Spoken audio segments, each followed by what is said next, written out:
नमस्कार दोस्तों, आज मैं एक बहुत इम्पोर्टेंट टॉपिक लेके आया हूँ जिसका नाम है बूटिंग। खासतौर से ये AWS इंटरव्यू में अ, दो पार्ट होते हैं इसके, एक OS पार्ट और एक नेटवर्किंग पार्ट। तो OS पार्ट में बूटिंग प्रोसेस खास तौर पे पूछा जाता है एंड दैट्स व्हाई मैं इसको लेके आया हूँ आज। तो बूटिंग है क्या? Booting, what is the verbal meaning of booting? Booting का डिक्शनरी मीनिंग है to kick start something in a specific direction.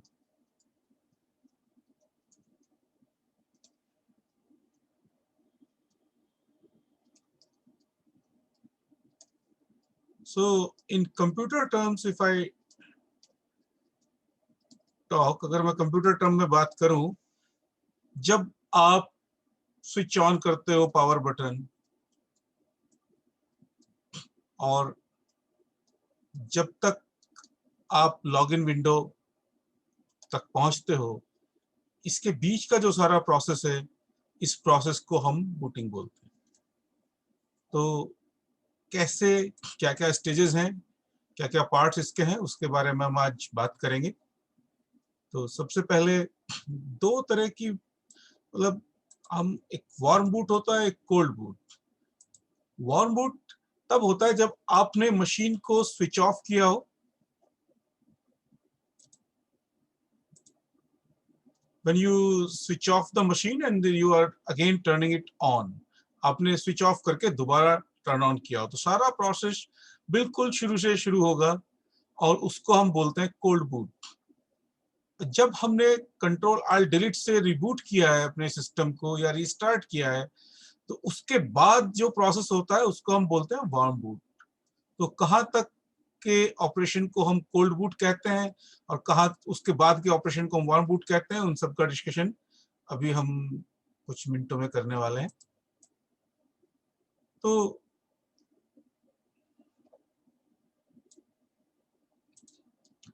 सबसे पहले देखिए क्या होता है। जब आपने पावर बटन को ऑन किया तो मदरबोर्ड को एक सिग्नल भेजा जाता है जो पावर सप्लाई को ऑन करता है। पावर सप्लाई एक इंपॉर्टेंट पार्ट है, क्योंकि जो पावर मेरे पास आ रही है वो 220 वोल्ट आ रही है, बट डिजिटल सर्किट्स जो हैं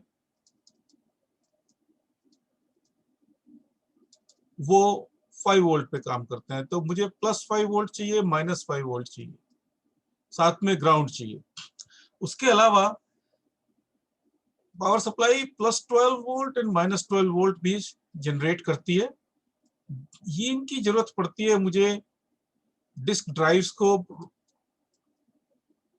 डिस्क ड्राइव में जो मोटर्स होते हैं उनको चलाने के लिए और कूलिंग फैन के लिए। ये दो डिवाइसेस हैं जिनके लिए मुझे +12 वोल्ट और -12 वोल्ट की जरूरत पड़ती है। नहीं तो ज्यादातर जो डिजिटल सर्किट्स हैं वो +5 वोल्ट और -5 वोल्ट पे काम करते हैं। तो अब ये डिवाइसेस को सिग्नल पावर चली जाती है, उसके बाद एक पावर ओके सिग्नल जनरेट होता है। अगर मेरी पावर सप्लाई सही काम कर रही है एंड एक सही अमाउंट ऑफ पावर सारी डिवाइसेस को भेज पा रही है, तो एक पावर ओके सिग्नल प्रोसेसर को जनरेट करती है। उसके बाद ही प्रोसेसर एक्टिवेट होता है, नहीं तो प्रोसेसर एक्टिवेट नहीं होगा। अब क्वेश्चन ये उठता है कि जब प्रोसेसर एक्टिवेट होगा तो वो कहां से शुरू करेगा? रैम में मेरी अभी कुछ डेटा है नहीं, रैम इज एम्प्टी, और प्रोसेसर जो है सिर्फ मेन मेमोरी को एक्सेस कर सकता है।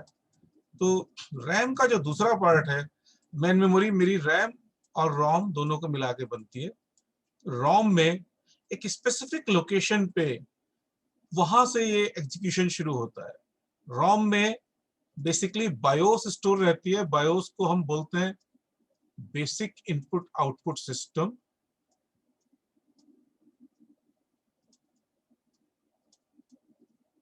जिसमें कि वो रूटीन्स स्टोर्ड हैं, बेसिक रूटीन्स, कीबोर्ड से की रीड करने का,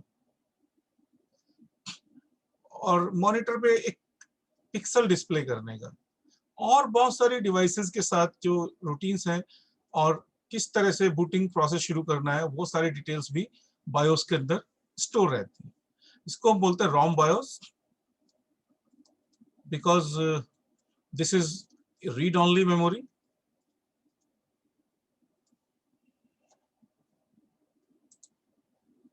सो व्हाट हैपेंस, मेरा जो एग्जीक्यूशन शुरू होता है वो बायोस के FFF0H एड्रेस से शुरू होता है। यहाँ पे क्या है, यहाँ पे बायोस का एक स्टार्टअप प्रोग्राम रहता है जिसका यहाँ पे एक जंप लेके बायोस के स्टार्टअप प्रोग्राम पे मेरा प्रोग्राम मूव कर जाता है। एक बायोस का जो स्टार्टअप प्रोग्राम है सबसे पहले पोस्ट को इनिशियलाइज करता है। POST is power on self test.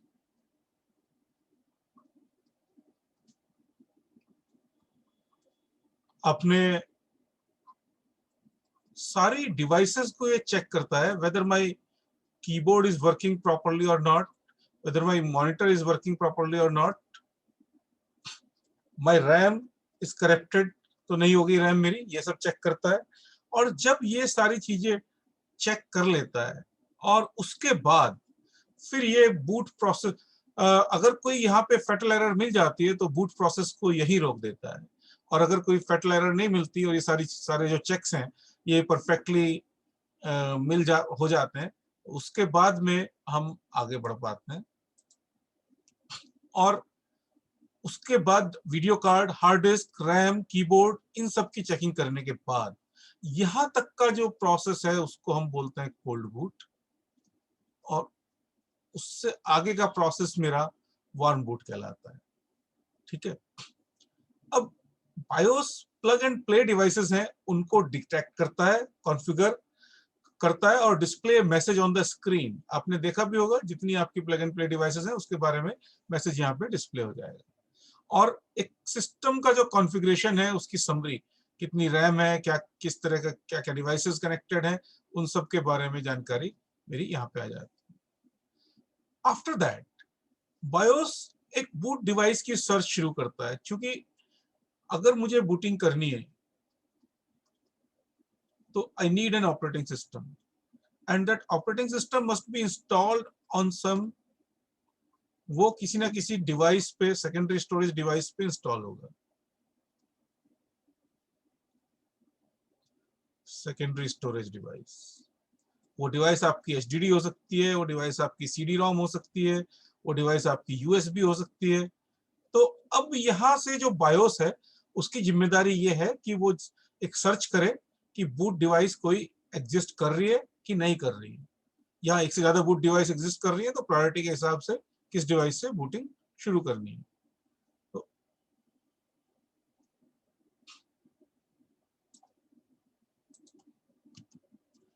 तो इसके लिए क्या करते हैं कि अगर बायोस में अपने बायोस सेटअप अगर आपने अपने डेस्कटॉप या लैपटॉप पे चेक किया हो, you can go to the BIOS setup via pressing escape key while in the initial phase of the booting. तो इसमें आप प्रायोरिटीज सेट कर सकते हैं। You can set the priority of a device, पहले कौन सी डिवाइस सर्च हो। अगर आप पहले चाहते हैं कि USB डिवाइस पहले सर्च हो, उसके बाद HDD सर्च हो, उसके बाद CD-ROM सर्च हो, तो you can set the priority in the BIOS setup। तो उसके लिए आपको बायो सेटअप में जाके इसकी टॉप प्रायोरिटी करनी पड़ेगी, इसकी मिडिल प्रायोरिटी और इसकी लोएस्ट प्रायोरिटी। तो सबसे पहले बायोस USB में सर्च करेगा। USB में अगर USB बूटेबल है तो वहां से बूट करेगा, और USB बूटेबल नहीं है तो HDD पे आएगा, और ये बूटेबल HDD है तो यहाँ से बूट करेगा, और यहाँ भी नहीं है तो फिर यहाँ आएगा। अगर ये भी बूटेबल नहीं है तो फिर नो बूटेबल डिवाइस फाउंड कह के बाहर आ जाएगा और बूटिंग प्रोसेस आपका स्टॉप हो जाएगा। राइट। सो अब इसके बाद एक बार जब बूटिंग डिवाइस मेरी डिसाइड हो गई तो हर बूटिंग डिवाइस में एक बूट सेक्टर रहता है।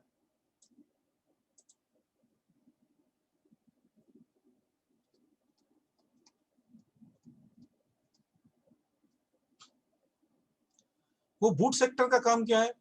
बूट सेक्टर, इसको हम बोलते हैं मास्टर बूट रिकॉर्ड, और इस मास्टर बूट रिकॉर्ड और boot sector from the booting device, ये जनरली सिलेंडर 0, हेड 0 और sector 1 of the bootable device में एग्जिस्ट करता है। इससे पहले मैं अगर आपको बताऊं कि हार्ड डिस्क की जो स्ट्रक्चर है वो एक कॉन्सेंट्रिक प्लेटर्स होते हैं प्लास्टिक के, जो मैग्नेटिक मटेरियल से कोटेड होते हैं, और ये आपकी स्ट्रक्चर है, इस तरह से आप कह सकते हैं, like this.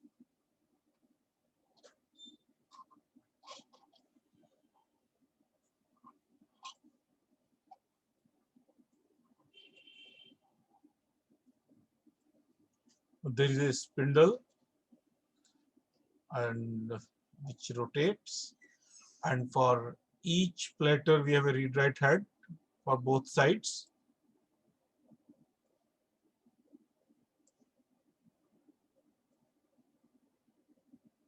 So cylinder head and track, this is head number 1, head number 2, and so on. Then each, this is divided into sectors.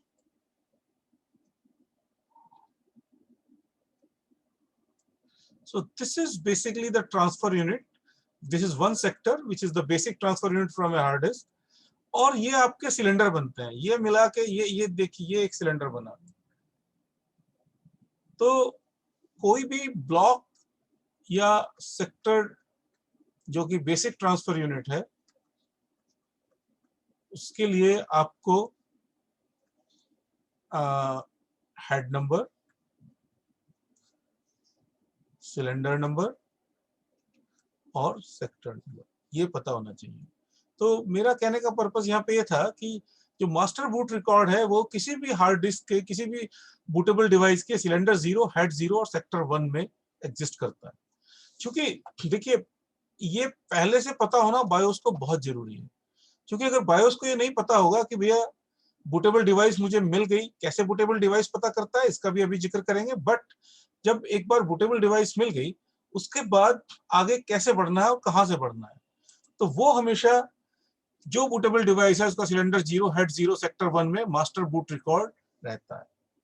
और इसको हम पहचानते कैसे हैं कि कोई डिवाइस बूट डिवाइस है कि नहीं है, तो उसके लिए बूट सिग्नेचर या मैजिक नंबर होता है, उससे मुझे पता लगता है कि एक पर्टिकुलर डिवाइस मेरी बूटेबल है या नहीं है।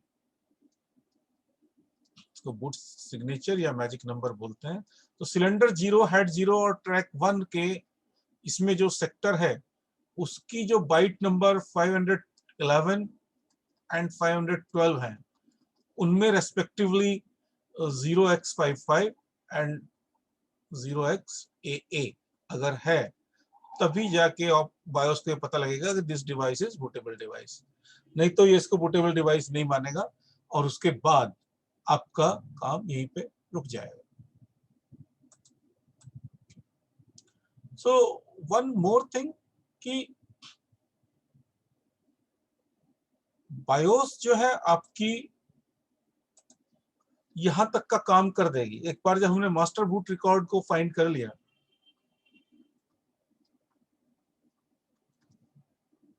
अब इस मास्टर बूट रिकॉर्ड को, ये तो हार्ड डिस्क में है या सेकेंडरी स्टोरेज डिवाइस में है, अब CPU can access only data from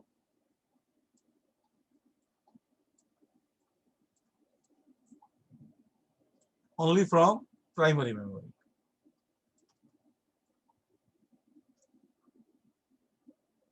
right? And primary memory is basically RAM and ROM.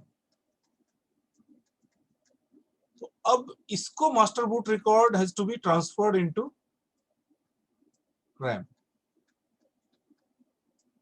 और ये भी एक स्पेसिफिक लोकेशन पे मुझे लाना पड़ेगा, क्योंकि तभी मुझे बायोस को पता लगेगा कि कंट्रोल कहाँ ट्रांसफर करना है। अभी तक जो सीपीयू इंस्ट्रक्शन एग्जीक्यूट कर रहा है वो बायोस से कर रहा है, रोम से इंस्ट्रक्शन उठा के वहां से बूट प्रोग्राम को एग्जीक्यूट कर रहा है। लेकिन जब मास्टर बूट रिकॉर्ड मेरा एक बार लोकेट हो गया, तो मास्टर बूट रिकॉर्ड को स्पेसिफिक लोकेशन, इस लोकेशन पे लेके आ गए। एक्चुअली जो इंटेल x86 आर्किटेक्चर है वो एक सेगमेंट आर्किटेक्चर है, सेगमेंट बेस्ड मेमोरी एड्रेसिंग है इसके अंदर। तो कोई भी एड्रेस को हम दो पार्ट में डिवाइड कर सकते हैं, एक सेगमेंट और एक ऑफसेट।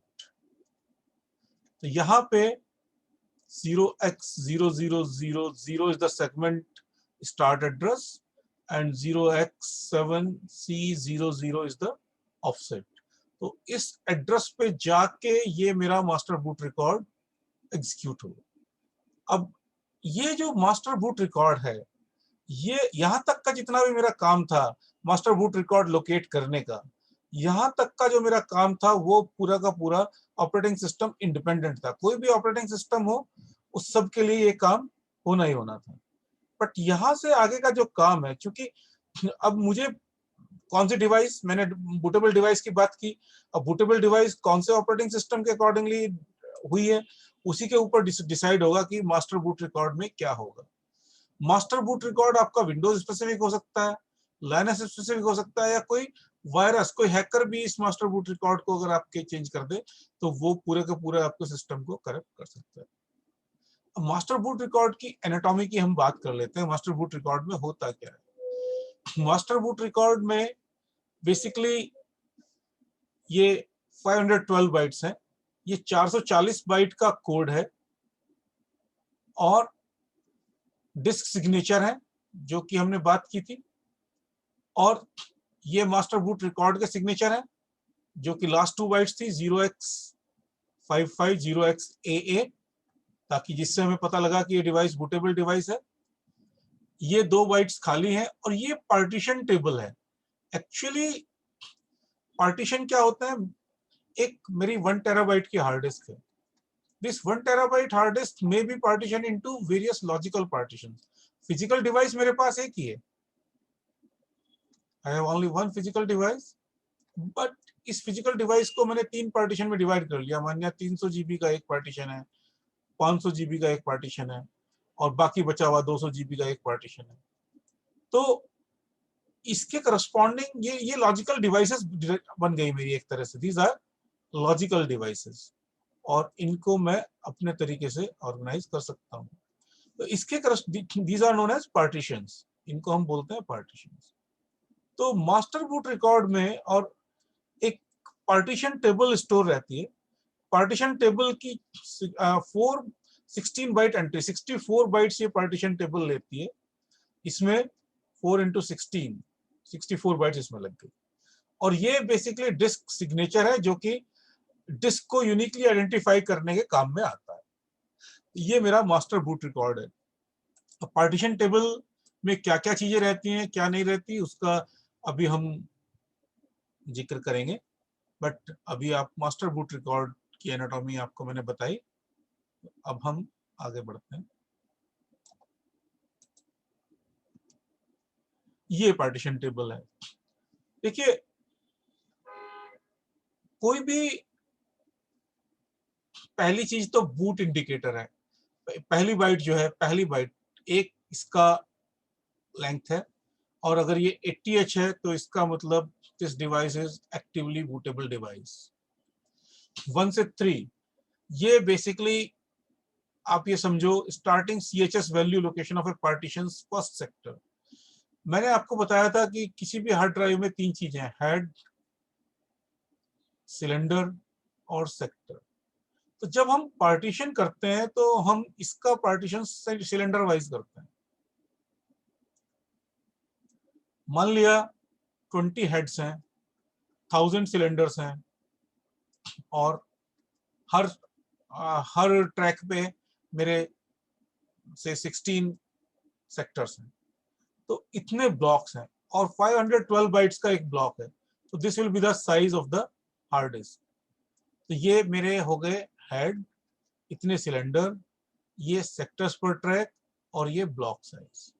तो ये this will be the total size. इतनी बाइट्स मेरी ये हार्ड डिस्क रखेगी।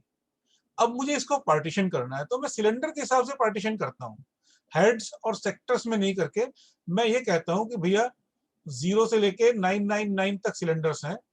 मैंने क्या किया कि 0 से लेके 499 तक मैंने एक पार्टीशन दे दिया, 500 से लेके 699 तक मैंने एक पार्टीशन दे दिया और 700 से लेके 999 तक मैंने एक पार्टीशन कर दिया। तो ये 3 पार्टीशंस हो गए। तो ये स्टार्टिंग सिलेंडर नंबर है और ये एंडिंग सिलेंडर नंबर है। तो वही मैं कह रहा था कि starting CHS cylinder head and sector, ये वो वैल्यू बताएगा। 3 बाइट की इसकी लेंथ होगी। 4th बाइट पार्टीशन का टाइप बताएगा। टाइप ये बताएगा कि मेरा there are various types of file system. आपने पढ़ाई होगा NTFS, FAT16, FAT32, these are Windows based.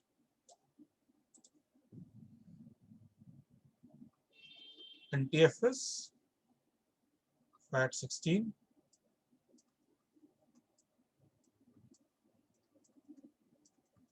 FAT32, उसके बाद Linux में ext2, ext3, ext4। तो these कौन से तरह का मेरा पार्टीशन टाइप है, जो मतलब ये मैंने पार्टीशन जनरेट किया है, इसमें कौन सा फाइल सिस्टम मैं इंप्लीमेंट करना चाह रहा हूँ। तो वो एक बाइट यहाँ पे हो गई। फिर ending cylinder head and sector.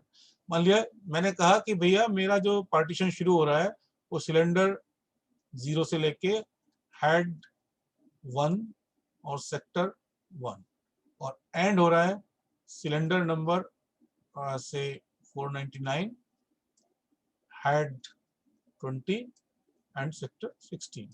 तो यहाँ पे मेरा एंडिंग वैल्यू आ जाएगी 8 से 11। अब मैं एक चीज और बताना चाहूंगा आपको।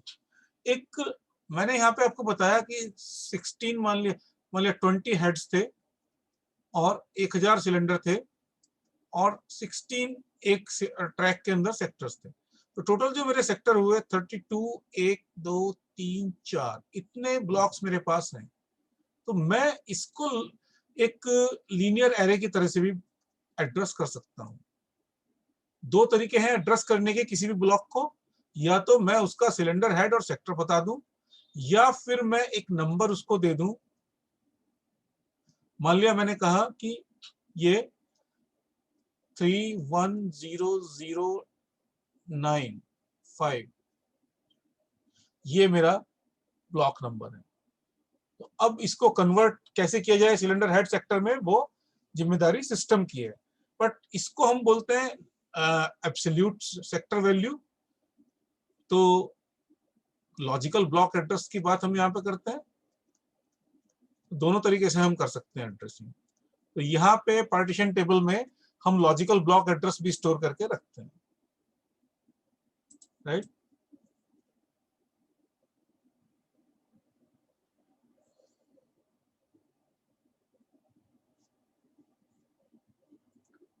पार्टीशन टेबल एक इंपॉर्टेंट रोल प्ले करती है, तो इसको हमें ध्यान से समझना चाहिए।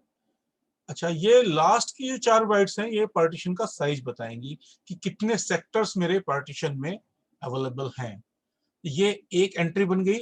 ऐसी ऐसी मेरे पास 4 एंट्री पॉसिबल हैं, क्योंकि 16 बाइट्स इसमें लगी और टोटल साइज जो अवेलेबल है मेरे पास वो 64 बाइट्स है। तो इस तरह की मेरे पास 4 एंट्रीज पॉसिबल है।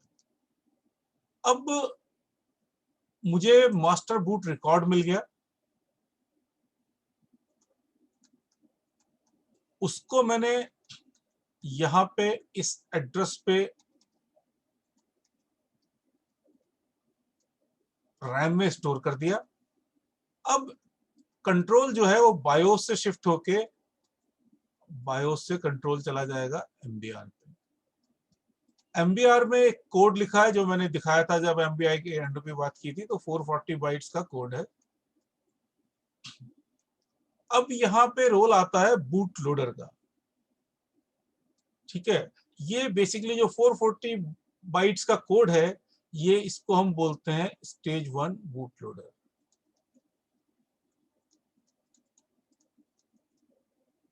अच्छा, मैं एक चीज ये बताना चाहूंगा कि आगे का जो प्रोसेस है वो मैं लिनक्स स्पेसिफिक लेके चल रहा हूँ, क्योंकि AWS में भी जो फोकस रहता है वो लिनक्स पे ज्यादा रहता है। तो और बाकी विंडोज का भी हम बूटिंग प्रोसेस आगे जाकर डिस्कस करेंगे, बट अभी मेरा फोकस जो है वो लिनक्स पे है।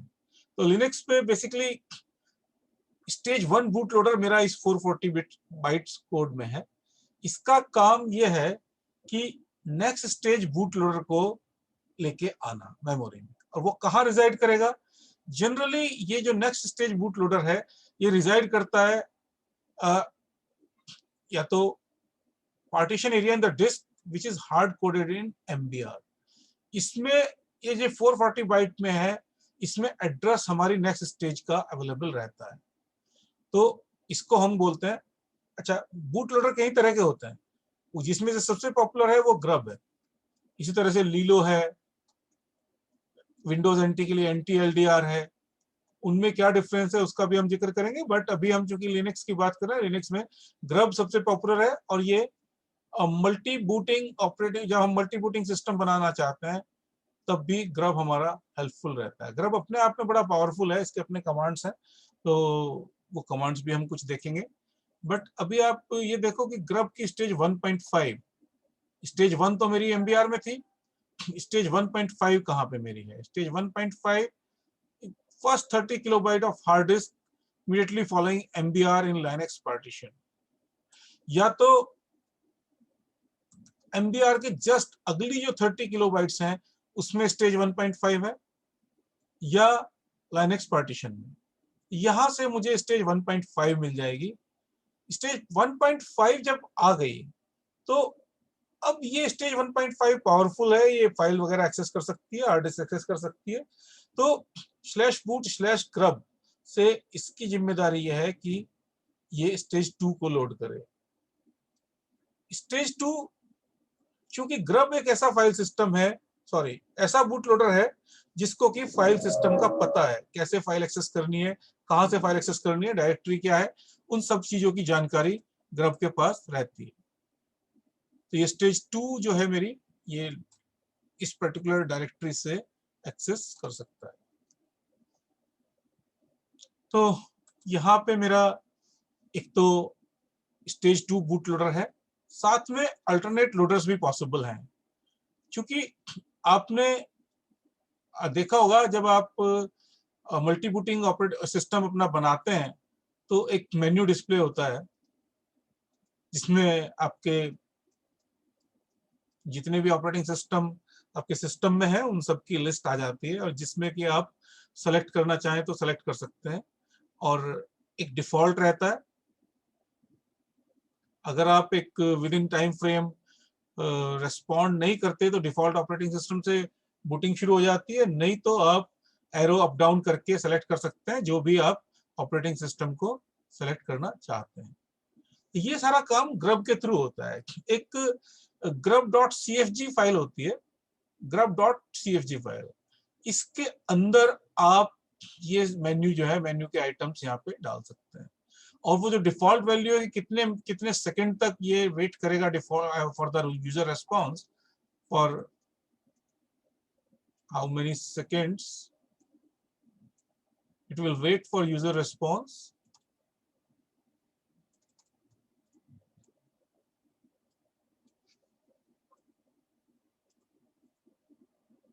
that is also that can also be set, उसको भी हम यहाँ पे grub.cfg की हेल्प से जनरेट कर सकते हैं। अब यहाँ से आप या तो मेन्यू से सेलेक्ट कर लो स्पेसिफिक कर्नल, या ग्रब का अपना एक कमांड लाइन होता है।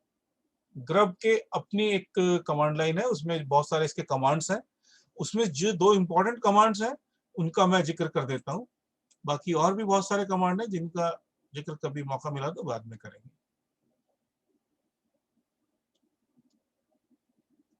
तो एक कमांड इसका कर्नल है, एक कमांड initRD है। तो कर्नल की जो इमेज मुझे लोड करनी है मैंने यहाँ पे दे दिया, ये कर्नल की इमेज और ये मेरी initRD की इमेज। तो इन दो को मैंने अगर कमांड लाइन प्रॉम्प्ट से कर दिया तो मेरा ये वाला कर्नल जो है वो बूटिंग प्रोसेस शुरू कर देगा। ये मेरा हो गया।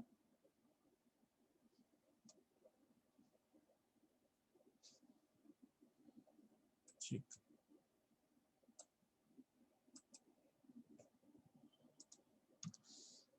अब जो init rd है. Init rd ramdisk module contains the modules required for mounting the root partition. Actually Linux में जब तक आप फाइल सिस्टम माउंट नहीं करेंगे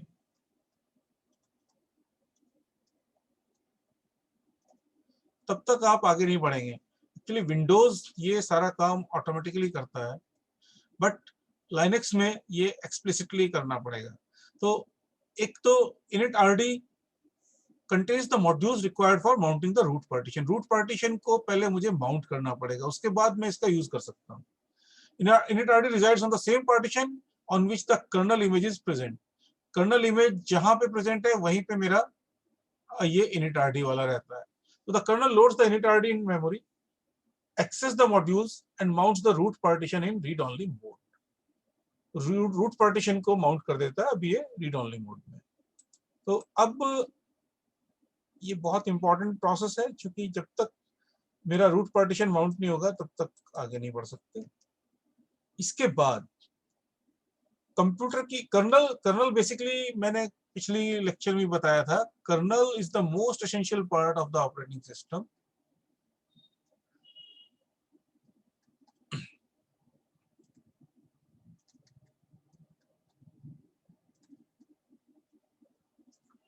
which resides always in the main memory.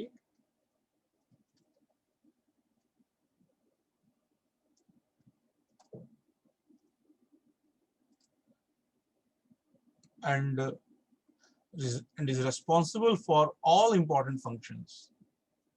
जो सबसे important functions हैं, responsible for process management,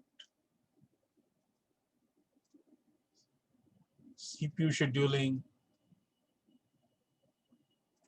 memory management, all these actions are taken by the kernel. So ये मेमोरी को और वेरियस हार्डवेयर डिवाइसेस को initialise कर देता है, कॉन्फ़िगर कर लेता है. उसके बाद में ये init rd इमेज को ढूंढता है. init rd इमेज इसको पता है कहाँ मिलेगी, एक प्रीडिटरमाइंड लोकेशन है, वहां पे इसको ढूंढता है, इसको डिकम्प्रेस करता है, इसको माउंट करता है, और जो नेसेसरी ड्राइवर्स हैं, ड्राइवर्स क्या होता है मैं आपको बताना चाहूंगा कि ये यहाँ पे सीपीयू है, ये आपकी डिवाइस है, ठीक है. तो इन दोनों की इलेक्ट्रॉनिक्स में बहुत डिफरेंस है. सीपीयू की अपनी इलेक्ट्रॉनिक्स है, डिवाइस की अपनी इलेक्ट्रॉनिक्स है. ये मैकेनिकल डिवाइस भी हो सकती है, ये इलेक्ट्रॉनिक्स डिवाइस भी हो सकती है, ये हो सकता है ज्यादा वोल्ट पे काम कर रही हो. तो बीच में एक डिवाइस कंट्रोलर रहता है.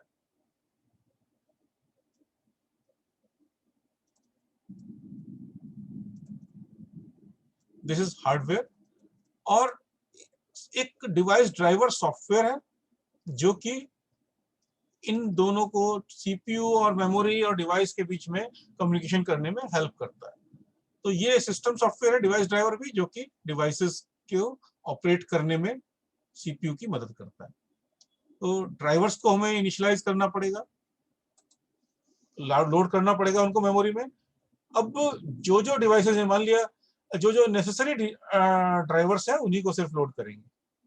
उसके बाद एक it initialize virtual devices related to file system, और उसके बाद में जो init rd डिस्क इमेज है इसको ये अनमाउंट कर देता है. इसका काम यहीं तक था, इनिशियलाइज करने तक. उसके बाद एक रूट डिवाइस क्रिएट करेगा, उसको mount the root partition read only form, और जितनी अनयूज मेमोरी है उसको फ्री कर देगा. यहां तक का जो पोर्शन है वो कर्नल का है. उसके बाद कर्नल ट्रांसफर कंट्रोल कर देता है एक स्पेशल प्रोग्राम है जिसको बोलते हैं init. और ये कहाँ स्टोर रहता है, ये /sbin/init. इस /sbin डायरेक्टरी में एक init प्रोग्राम है जो कि सिस्टम को इनिशियलाइज करने में हमारी मदद करता है.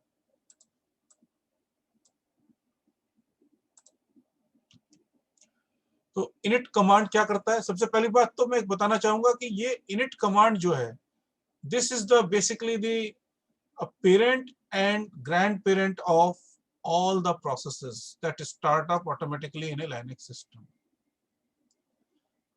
Linux में प्रोसेसेस में पेरेंट चाइल्ड रिलेशनशिप होती है. parent-child relationship. A process can create another process.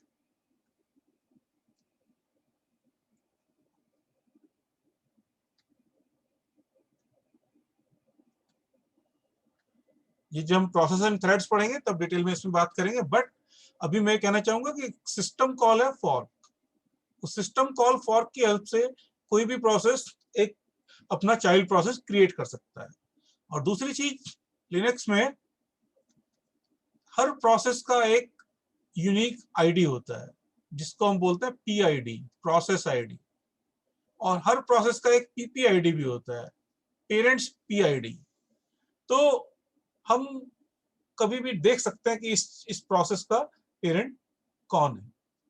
तो वहां यहाँ पे मेरा कहने का मतलब यह है कि जो इनिट प्रोसेस ये कर्नल ने इनिशिएट किया था, that becomes the parent or grandparent of all the processes which are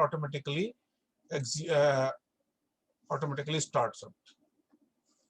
तो उसके बाद इनिट प्रोसेस ये एक स्क्रिप्ट रन करता है जो कि मेरी /etc/rc.d/sysinit, यहाँ ये एक स्क्रिप्ट है। बेसिकली लिनक्स में बैच फाइल्स होती हैं जिसमें कि हम कमांड्स को एक साथ शेल स्क्रिप्टिंग होती है। हम लिनक्स के कुछ कमांड्स और इसमें प्रैक्टिकल भी करेंगे, इसके ई थ्रेड्स का कैसे यूज कर सकते हैं। थ्रेडिंग जावा में आपने पढ़ी होगी, बट सी में कैसे थ्रेडिंग यूज कर सकते हैं उसके बारे में हम एक लेक्चर लेंगे। बट अभी मेरा पर्पस सिर्फ कहने का ये है कि ये एक स्क्रिप्ट है जो एनवायरमेंटल पाथ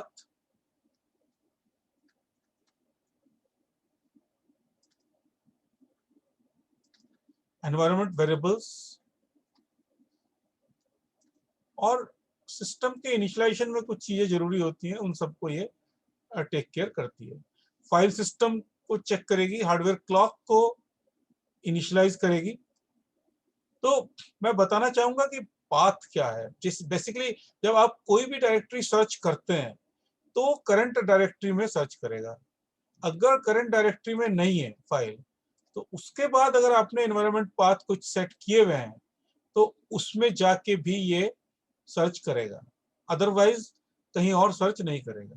तो एनवायरनमेंट पाथ, इसके अलावा कुछ और एनवायरनमेंट वेरिएबल होते हैं जो कि मेरे सिस्टम के एनवायरनमेंट को सेट करने में मदद करते हैं। तो उन सब सेटिंग का काम ये sysinit स्क्रिप्ट की हेल्प से होता है। दूसरे, ये हार्डवेयर क्लॉक को इनिशियलाइज करता है।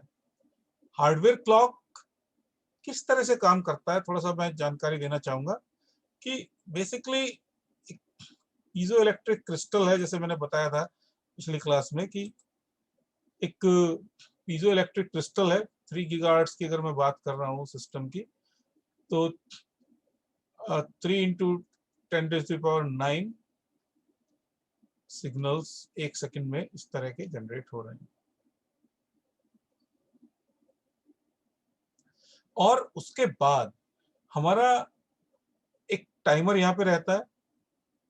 इस टाइमर में एक वैल्यू हमने इनिशियली कुछ डाल दी, उसको डिक्रीमेंट करते रहते हैं हर क्लॉक टिक पे। और जब ये वैल्यू 0 हो जाती है, जब हम वैल्यू ऐसी डालते हैं कि ये जब 0 हो तो कम से 1 सेकंड इलैप्स हो चुका हो, तो यहाँ पे मेरा dd yy our minute second और फिर और सेकंड, ये सारी मेरे पास स्टोर रहती हैं। और यहाँ पे इंक्रीमेंट होता है जब 1 सेकंड इलैप्स हो गया, तो this will be changed and accordingly ripple effect इसका आगे तक जाएगा। लेकिन अभी मेरा यहाँ पे कहने का पर्पस ये है कि हार्डवेयर क्लॉक, अच्छा एक चीज मैं और बताना चाहूंगा, जब आपका सिस्टम पावर ऑफ हो जाता है तब भी आपकी जो टाइम है, जब आपने दोबारा ऑन किया तो टाइम आपको बिल्कुल अप टू डेट मिलता है। उसका रीजन ये है कि एक सीमॉस बैटरी रहती है जो कि आपकी क्लॉक को टिक प्रोवाइड करती रहती है। CMOS basically complementary metal oxide semiconductor.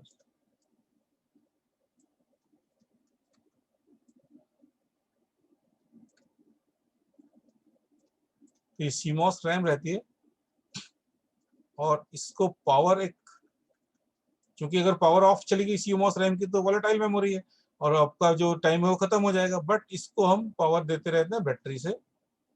और चूंकि ये CMOS है, कॉम्प्लीमेंट्री मेटल ऑक्साइड सेमीकंडक्टर की कैरेक्टरिस्टिक यही है कि ये बहुत कम पावर लेते हैं। जहां कहीं आपको पावर बचानी है तो CMOS IC आप यूज कर लेंगे तो आपकी पावर रिक्वायरमेंट कम हो जाएगी। तो ये थोड़ा सा ऑफशूट हो गया, कोई बात नहीं, क्योंकि हार्डवेयर क्लॉक की बात थी तो मैंने थोड़ा बता दिया आपको कि क्लॉक किस तरह से काम करती है। तो सिस्टम यूनिट ने सारा काम कर दिया, एनवायरनमेंट पाथ सेट कर दिया, एनवायरनमेंट वेरिएबल सेट कर दिया, हार्डवेयर क्लॉक को इनिशियलाइज कर दिया। उसके बाद जो एक इनिट कमांड जो है, इनिट टैब, इस स्क्रिप्ट को रन करता है। इस स्क्रिप्ट में सिस्टम के रन लेवल, बेसिकली लाइनक्स की हम बात कर रहे हैं तो लाइनक्स में सिस्टम को हम कई सारे रन लेवल में कौन कौन से रन लेवल हैं उसका हम जिक्र करेंगे, लेकिन ये हम अभी बताएंगे। तो init command starts all background processes। दो तरह के प्रोसेसेस होते हैं, एक foreground processes और एक बैकग्राउंड प्रोसेस। बैकग्राउंड प्रोसेस आपके बैकग्राउंड में चलते रहते हैं, आप फोरग्राउंड में कुछ और दूसरा काम कर सकते हैं। लेकिन फोरग्राउंड प्रोसेस जब एग्जीक्यूट हो रहा है तो कोई दूसरा आप यूजर से रिस्पॉन्स नहीं ले सकते। लेकिन बैकग्राउंड प्रोसेस जब चल रहा है तो user can interact with the help of the keyboard and can see the results. तो ये काम इस तरह से चलता है।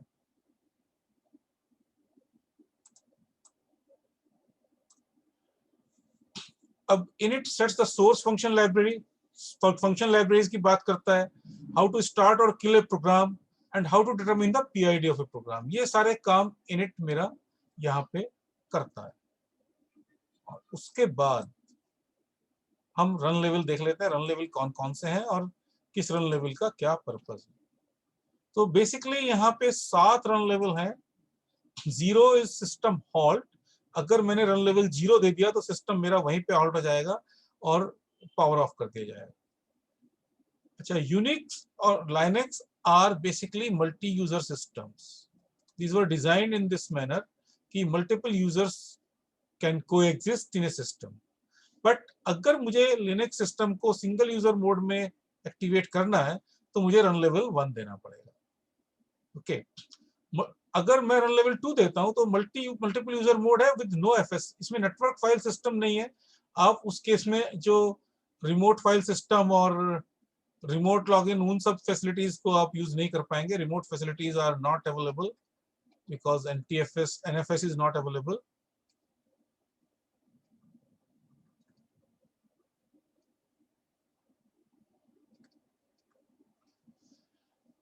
Number 3, run level 3 is multiple user mode under the command line interface. अब लिनक्स जब पहले डिजाइन हुआ था तो ये कमांड लाइन इंटरफेस के लिए ही हुआ था, बट धीरे धीरे विंडोज आया, विंडोज पॉपुलर हो गया और विंडोज GUI की वजह से पॉपुलर हो गया। तो ओपन सोर्स कम्युनिटी है, इनको भी लगा कि भाई हमें भी, तो यहाँ पे भी GUI मोड आपका आ गया। बट अगर आपको multiple user mode command line interface mode में करना है तो आपको रन लेवल 3 देना पड़ेगा। User 4 is left blank and this is user definable. Multiple user mode under GUI आपको करना है तो आपको रन लेवल 5 देना होगा। तो मोस्ट ऑफ द टाइम हम रन लेवल 5 देते हैं डिफॉल्ट। अगर हमें करना है तो चूंकि हम जनरली यही चाहते हैं multiple user mode under GUI खुले, तो रन लेवल या तो मेरा 5 रहेगा और अगर सिंगल यूजर है तो मैं 2 दूं। रन लेवल अगर 6 दे दिया तो रिबूट हो जाएगा सिस्टम, और रिबूट होगा और सिस्टम फिर मेरा रीस्टार्ट नहीं होगा। तो ये हमारे डिफरेंट रन लेवल्स थे जिनका यूज हमें अपने अकॉर्डिंगली करना है, किस तरह से हम अपने सिस्टम को रन करना चाहते हैं। ये सब बातें हमारे रन लेवल से सेट हो जाती हैं। हमें सिंगल यूजर चाहिए कि मल्टीपल यूजर चाहिए कि GUI में काम करना है, किस तरह से काम करना है, all these are set by run level. तो init tab sets the default run level and dictates that SBIN update should be run whenever it starts a given run level.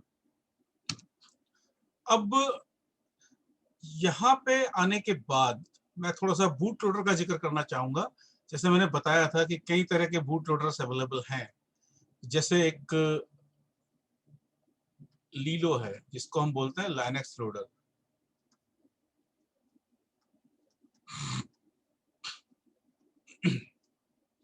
एक ग्रब है ही, जो कि पावरफुल लोडर है और Linux के लिए बहुत यूज होता है, मल्टीबूटिंग के लिए।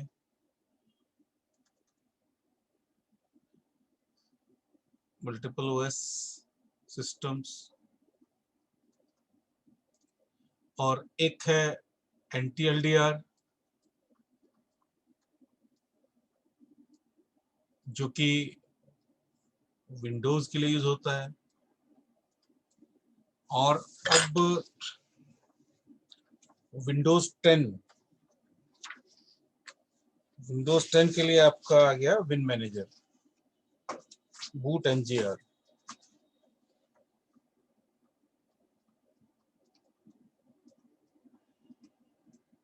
ये विंडोज NT और इन सब के लिए यूज होता था, बट इसके लिए विंडोज 10 के लिए आपका विंडो बूट MGR है, विच इज वेरी पावरफुल।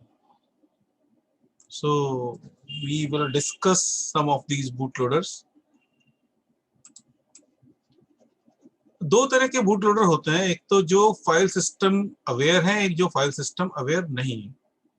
तो फाइल सिस्टम अवेयर, जैसे ग्रब की मैं बात करूं तो ये अपने आप में एक छोटा सा ऑपरेटिंग सिस्टम है।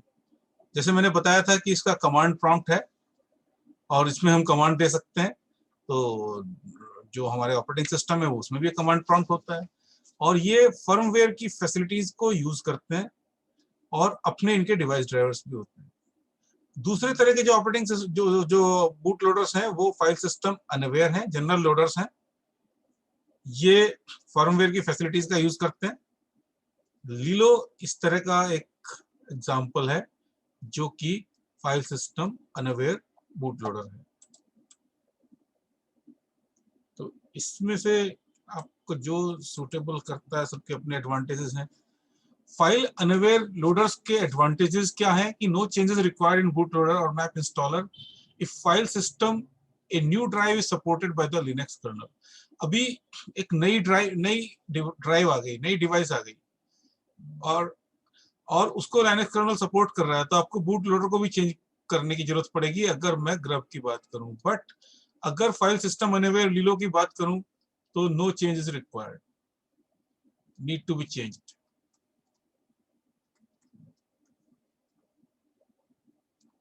Whereas this no change required in this case.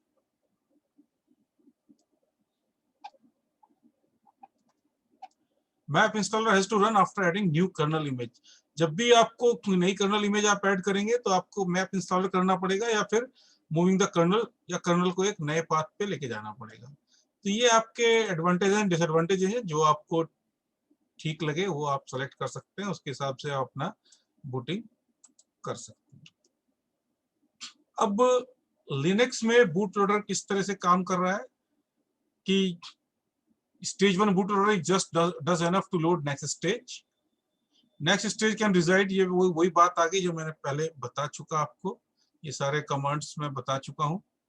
तो यहाँ पे मेरा जो काम है, एक सेकंड, कुछ चीजें रह गई हैं मैं बताता हूँ आपको भी।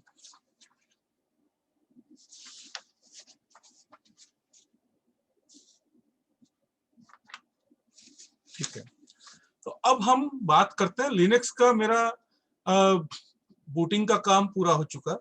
अब हम बात करते हैं विंडोज एक्सपी बूट की। विंडोज एक्सपी एक पॉपुलर ऑपरेटिंग सिस्टम रहा था विंडोज 10 के आने से पहले। पहले विंडोज 7 भी इतना नहीं चला जितना विंडोज एक्सपी और विंडोज 10 है। तो विंडोज 10 की बूटिंग की भी हम बात करेंगे, बट वो नेक्स्ट लेक्चर में करेंगे। बट अभी हम विंडोज एक्सपी की बूटिंग की थोड़ी सी बात कर लेते हैं। विंडोज एक्सपी में जो NTLDR मैंने बताया था, ये लोडर मेरा काम करता है। ये मेमोरी एड्रेसिंग अलाउ करता है, initiate file system and read boot.ini। इसके अंदर जो हमारा ग्रब में grub.cfg फाइल के अंदर बूट मेन्यू था, इसमें जो बूट मेन्यू है वो boot.ini फाइल में है। और ये जो इंपॉर्टेंट फाइल्स इसकी हैं वो है antidetect.com, boot.ini, bootsec.dos, ये मल्टी ओएस बूटिंग के लिए यूज होता है। एंटी boot d.sys, ये SCSI एडाप्टर्स के लिए। तो अब यहाँ पे boot.ini में ये मेरा मेन्यू है। यहाँ से हमने जो भी ऑपरेटिंग सिस्टम हमें सेलेक्ट करना है वो सेलेक्ट कर लिया। उसके बाद एंटी-एलडीआर जो डिटेक्ट कर, वो एक antidetect.com इस फाइल को एग्जीक्यूट करता है।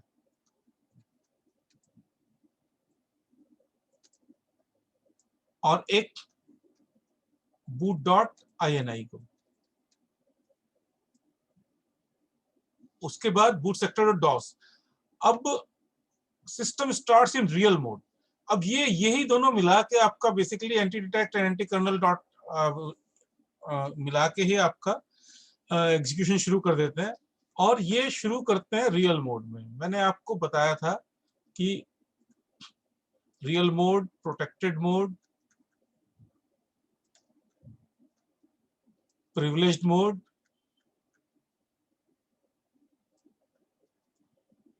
और कर्नल मोड, ये सारे एक ही चीज के नाम है जिसमें कि सारी फैसिलिटीज आपके पास अवेलेबल होती है। दूसरी तरफ आपका यूजर मोड रहता है या प्रोटेक्टेड मोड। प्रोटेक्टेड ये नहीं, प्रोटेक्टेड अलग है इससे, प्रोटेक्टेड यहाँ है। तो दिस इज बेसिकली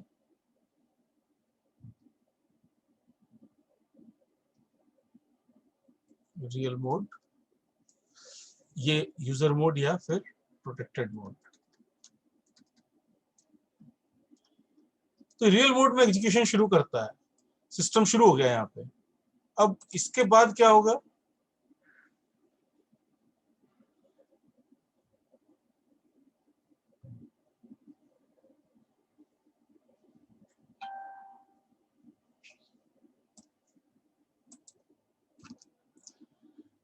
NTLDR जो है NTOS kernel.exe and HAL.dll. HAL is hardware abstraction layer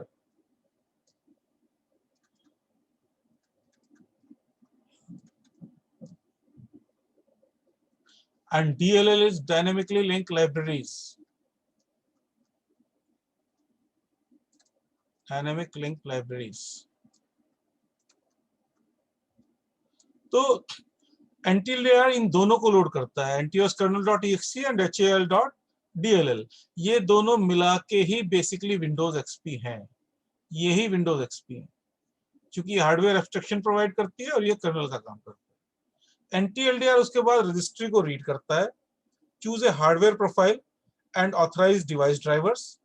कौन सा हार्डवेयर प्रोफाइल मुझे यूज करना है उसको चूज करेगा, डिवाइस ड्राइवर्स को ऑथराइज करेगा। उस यहाँ पे कंट्रोल जो है NTOS kernel.exe के पास चला जाता है, जो कि एक WinLogon सर्विस है। इस सर्विस को स्टार्ट करेगा।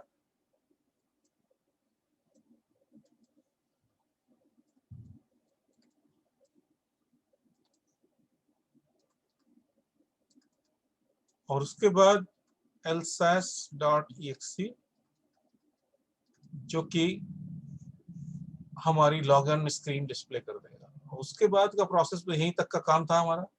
उसके बाद यूजर लॉगिन करेगा, लॉगिन स्क्रीन इज डिस्प्लेड,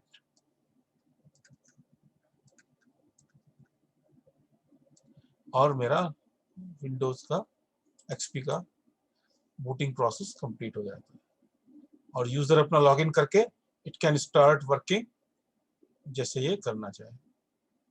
ये आज हमने लाइनेक्स और विंडोज दोनों का बूटिंग प्रोसेस पढ़ा, समझा।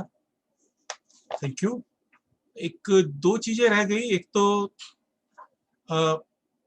विंडोज 10 का बूटिंग,